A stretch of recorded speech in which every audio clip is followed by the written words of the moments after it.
નમસ્કાર મિત્રો, આજે કારગિલ વિજય દિવસ છે. શું તમે કેટલાક ગુજરાતીઓને જાણો છો જેમણે કારગિલના યુદ્ધમાં દેશ માટે પોતાના પ્રાણ આપી શહીદી વહોરી હોય? ચાલો આજે તમને એવા જ અમદાવાદના સપૂતની વાત કરીએ જેમણે કારગિલના યુદ્ધમાં સર્વોચ્ચ બલિદાન આપ્યું હતું, જે પોતાના બાળકનું મોઢું જુએ એ પહેલાં જ શહીદ થઈ ગયા હતા. તેમજ ગુજરાતના એ 12 શહીદ વીરોને પણ યાદ કરીએ. અમદાવાદના વતની નાયક મુકેશ રાઠોડ 1990માં સેનામાં ભરતી થયા હતા. તેઓ 12 મહાર રેજિમેન્ટમાં ભરતી થયા હતા. અસમ, પંજાબ બાદ કાશ્મીરમાં ફરજ બજાવી હતી. સ્વભાવમાં હસમુખ, ખુશમિજાજી, મિમિક્રી કરીને યુનિટમાં સૌને હસાવતા હતા. લગ્નના 1.5 વર્ષમાં પત્ની રાજેશ્રી સાથે ટુકડે ટુકડે 3 મહિના સાથે રહ્યા હતા. જ્યારે શહીદ થયા ત્યારે રાજેશ્રી બેનને 5 મહિનાનો ગર્ભ હતો. મુકેશ રાઠોડ પોતે પિતા બનવાના છે એ સમાચાર સાંભળીને ખૂબ ખુશ થયા હતા. મુકેશ રાઠોડ કેટલા વફાદાર છે તમને આ વાતથી ખ્યાલ આવશે.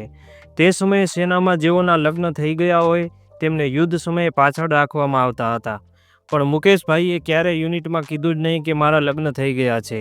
તેઓ હર હંમેશ દેશ માટે આગળ જ હતા. કારગિલના યુદ્ધમાં તેમને છાતીના ભાગે ગોળી વાગી હતી. એ ગોળી તેમના પાકીટમાંથી આરપાર નીકળી ગઈ હતી.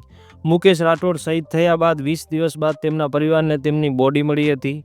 તેઓ ડાયરીમાં લખતા ગયા હતા કે તેમના પુત્રનું નામ મુકેશ રાખજો.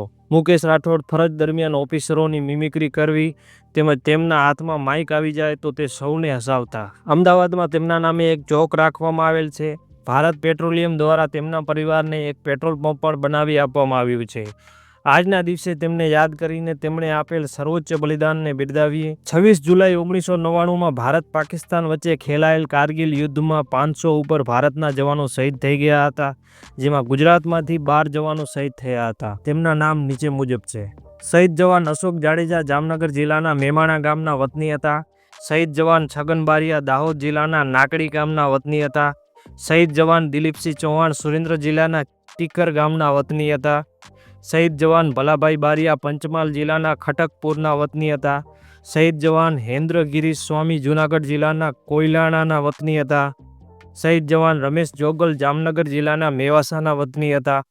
શહીદ જવાન શૈલેષ નીનામા સાબરકાંઠા જિલ્લાના કંથારિયા ગામના વતની હતા. શહીદ જવાન રૂમાલ રજાત મહીસાગર જિલ્લાના ઘેટી આંબા ગામના વતની હતા. શહીદ જવાન મહિપત જાડેજા જામનગર જિલ્લાના નગડિયા ગામના વતની હતા.